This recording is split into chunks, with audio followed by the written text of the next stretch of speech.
Здравствуйте. Suzuki RG Gamma 250 prima serie disponibile alla House of Biker, pronta per voi.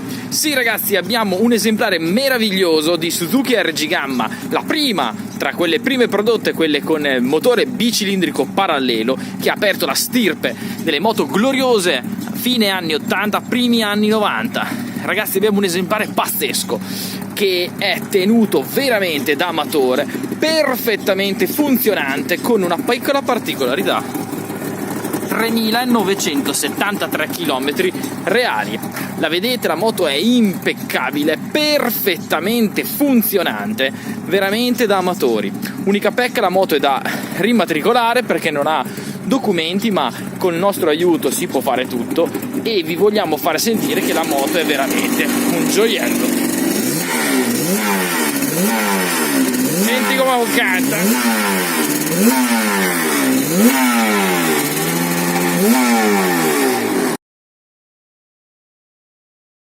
Ребят, всем привет! Сегодня на ремонт приехал вот такой вот аппарат. Ходовка вся полностью. Это некро японец. Какая-то Суза, не помню. 250-очка. Точно не помню. Ну, старенькая, годов 90-х. Может, первый, может, даже старее. Вот. Двигатель скоропостижно помер. И сюда вкорячили вот такой вот двигатель от китайца. Вот это поворот! 200 кубов, по-моему, китайский движок. Стандартный, как и все китайские двигателя. Вот. Проблема у ребят такая. Что-то, говорит, стучит, пердит, кряхтит. Что-то там долбит. Вот. Ужас, говорит, полный. Сейчас скинул клапанную крышку. Вот. И здесь, что интересно, вот здесь вот, где маслоканал должен идти, тут все сухо. Там, где масло должно быть в самой голове, тоже все сухо.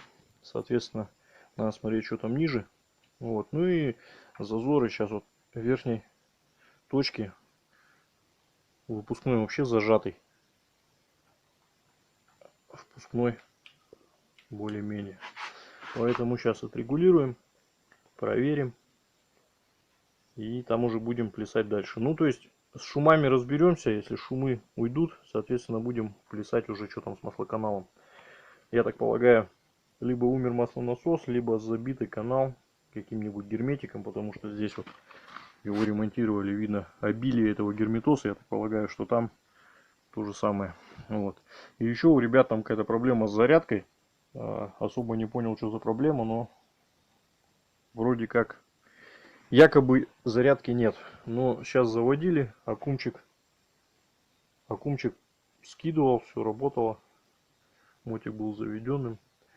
Вроде как включаешь, говорит, какие-то вот фишки, и он глохнет. Ну, видать, какой-то коротыш где-то сидит. В общем, будем разбираться. Сейчас пока с этим делом разберемся здесь, с этими дребезжаниями и шумами. Потом разберемся сразу заодно с этим непоступающим маслом сюда.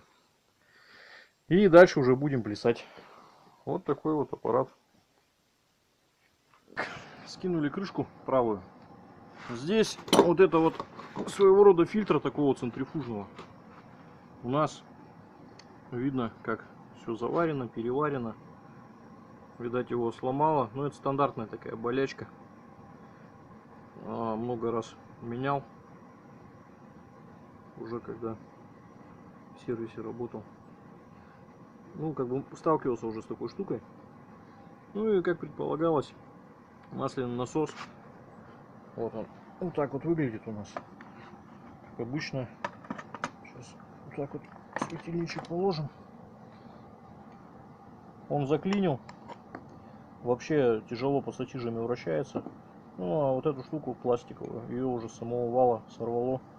И она крутится сама по себе. Соответственно, масло не гоняет. В бошку оно не поступает. И, соответственно, там ничего не мажется. Вот так. Покупаем масляный насос однозначно. Ну и там посмотрим. Не знаю, качество сварки тут, конечно, пиздец. Посмотрим. В общем, ждем от хозяина реакции. Всем пока.